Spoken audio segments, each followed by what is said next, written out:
1999 Bourbonnais, Illinois train crash. On the night of March 15, 1999, Amtrak City of New Orleans was on its usual route, heading south from Chicago to New Orleans. It was a busy train, carrying 207 passengers and 21 crew members through the quiet towns and countryside of America. Everything seemed normal until about 9:47 p.m. when the train approached the small village of Bourbonnais, Illinois. What no one on board knew was that something unexpected was waiting on the tracks ahead. A semi-truck loaded with steel tried to beat the train at the McKnight Road crossing, even though the signals were flashing and the gates were down. The train engineer slammed on the brakes, but at 79 miles per hour, there was no way to stop in time. The train crashed into the trailer, causing a huge derailment. Both locomotives and 11 passenger cars went off the tracks, with some even crashing into nearby freight cars. Sadly, 11 people lost their lives and more than 100 were injured. It was a truly heartbreaking event. That risky move led to tragedy. After the investigation, the NTSB called for stricter rules and pushed for adding train event recorders, like a black box for trains, at all new or upgraded crossings to help prevent future accidents. 2024 Norfolk Southern train crash. In the early hours of March 2, 2024, a Norfolk Southern train was just doing its usual thing, traveling from Landers, Illinois to Elizabeth, New Jersey, carrying all sorts of goods that are important for businesses. But as it made its way near Easton, Pennsylvania, something unexpected happened, setting off a chain of events no one saw coming. Around 7:11 a.m., the eastbound Norfolk Southern train slammed right into another Norfolk train that had stopped on the same track. The crash was bad, with 3 rail cars derailing and blocking the westbound track. Just moments later, a westbound freight train couldn't stop in time and crashed into the wreckage, causing 6 more rail cars and 2 locomotives to derail and spill diesel fuel into the Lehigh River. Thankfully, the tank cars carrying ethanol and butane residues didn't leak, which kept the situation from getting even worse. 7 crew members had minor injuries, but were quickly treated and sent home. When the NTSB investigators looked into the crash, they found that the automated positive train control system, which is supposed to stop accidents like this, didn't activate in this situation. This raised concerns about how the system works and led to talks about improving rail safety technologies. After the incident, Norfolk Southern estimated the damage to be around $2.5 million. Environmental teams quickly set up containment booms to manage the diesel spill in the Lehigh River, which helped limit the damage to the environment. 1990 Back Bay Rail Crash. On December 12, 1990, Amtrak's Night Owl, an overnight train heading from Washington, D.C. to Boston, was cruising along as it neared Back Bay Station. It was around 8:23 a.m., and the train carrying 190 passengers approached a curve. The speed limit for that curve was 30 miles per hour, but the train was speeding through it at a dangerous 76 miles per hour. The high speed caused the Night Owl to derail, and it crashed right into a MBTA commuter train from the Stoughton line, which was arriving at Back Bay with about 900 passengers. The crash left 453 people injured, including 7 firefighters who had rushed to help.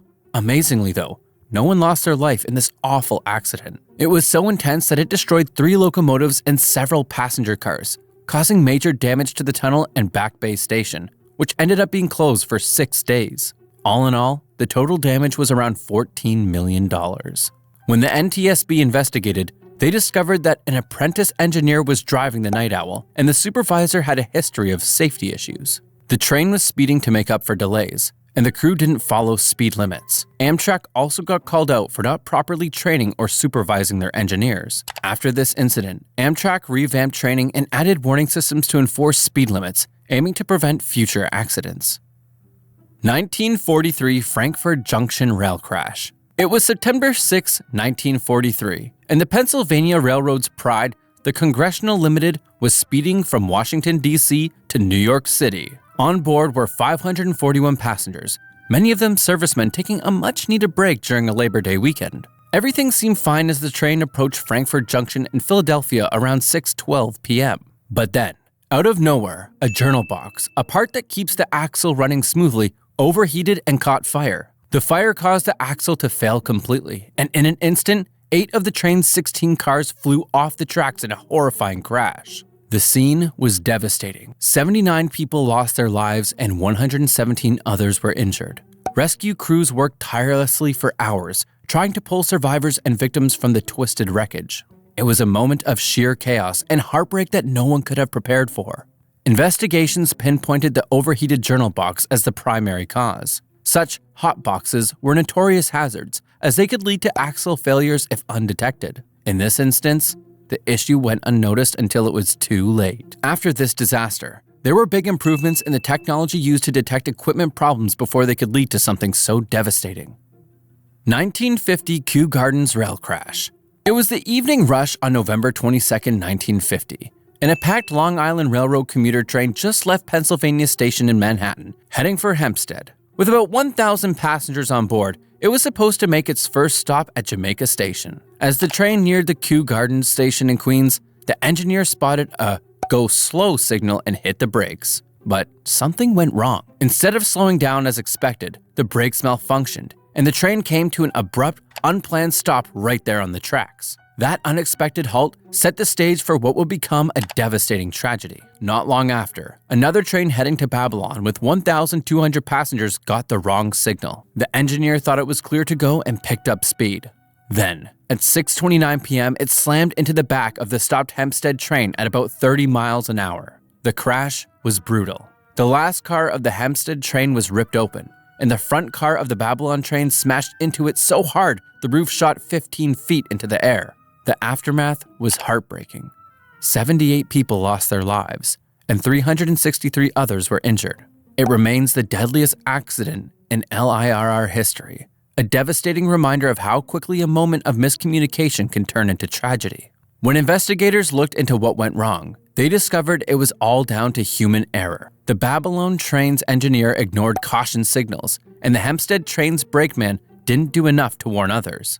After such a heartbreaking tragedy, the LIRR stepped up with a $6 million safety upgrade, adding automatic speed control to help stop something like this from happening again. 1910 Wellington Avalanche train wreck. In late February 1910, two trains from the Great Northern Railway, a passenger train called the Spokane Express and a fast mail train, found themselves stuck near Wellington, Washington. They were supposed to be heading to Seattle, but Mother Nature had other plans. A relentless snowstorm swept through the Cascade Mountains, burying the tracks in huge snowdrifts. Crews worked tirelessly for days to clear the track, but the snowfall just wouldn't let up, keeping the train stuck, stranded in the middle of nowhere. In the early hours of March 1st, 1910, around 1 a.m., the unthinkable happened. A thunderstorm rolled through the Cascade Mountains, and with it came a massive avalanche from Windy Mountain. This wasn't just any avalanche. It was a half-mile long, quarter-mile wide wall of snow and debris that roared down the slope like a freight train, straight toward the stranded cars. The avalanche hit with incredible force, sweeping the helpless trains off the tracks and throwing them 150 feet into the Tye River Valley below. It was pure chaos. Tragically, 96 lives were lost. 35 passengers and 61 railroad workers had been doing everything they could to keep the trains running.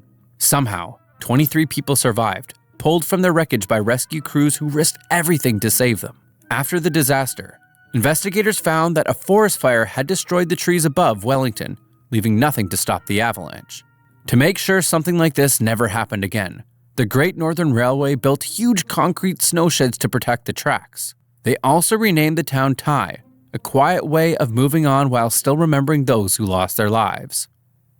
2023 East Palestine, Ohio Rail Crash. On February 3, 2023, a Norfolk Southern freight train was making its way through East Palestine, Ohio, carrying dangerous chemicals like vinyl chloride, butyl acrylate, and benzene residue. Around 8:55 p.m., disaster struck. The train derailed and 51 cars went off the tracks near the Ohio-Pennsylvania border. This triggered a massive fire that raged for days. To make things worse, 11 derailed tankers spilled around 100,000 gallons of hazardous chemicals, creating a nightmare for both locals and responders trying to contain the damage. Security footage from Salem, Ohio showed a fire beneath one of the rail cars, and that was about 20 miles before the derailment actually happened. After looking into it, the National Transportation Safety Board found the cause was a mechanical problem with the axle of one of the rail cars. Right before the derailment, the crew got a warning, which alerted them to the issue. They tried to stop the train by applying the emergency brakes, but sadly, it was too late. After the crash, people living nearby were evacuated, and the EPA kept an eye on the air and water. Norfolk Southern ended up spending $63 million to help out the community, with $18 million going toward housing and other expenses. By May 2024, they settled with the DOJ and EPA for over $310 million to cover cleanup and penalties. 1951 Woodbridge train derailment. It was a chilly, damp Tuesday evening on February 6, 1951, when the Pennsylvania Railroad's commuter train, the Broker, left Exchange Place in Jersey City, heading to Bay Head, New Jersey. The train was packed with over 1,000 passengers, many of whom were Wall Street workers eager to get home after a long day. As the train got closer to Woodbridge around 5:43 p.m., it came up on a temporary wooden trestle near Fulton Street. This trestle had been put in place for the construction of the New Jersey Turnpike. There was a posted speed limit of 25 miles per hour for this detour, but engineer Joseph Fitzsimmons was going over 50 miles per hour. The conductor, John Bishop, noticed a dangerous speed and tried to activate the emergency brake, but the dense crowd of passengers made it difficult to reach the brake in time. The train's speed was way too high, and as it approached the curve leading to the trestle, it derailed. 8 of the 11 passenger cars went off the tracks. The first 2 cars toppled over, and the third and fourth fell 26 feet, which is where most of the 85 deaths happened. The 5th and 6th cars were left hanging dangerously over a rain-slick street. Fortunately, the crash happened near a busy area, so help arrived fast. After the investigation, they found out the derailment was caused by speeding on a curve of a temporary track. The engineer Fitzsimmons survived, but he never drove a train again and worked for the Pennsylvania Railroad until 1953.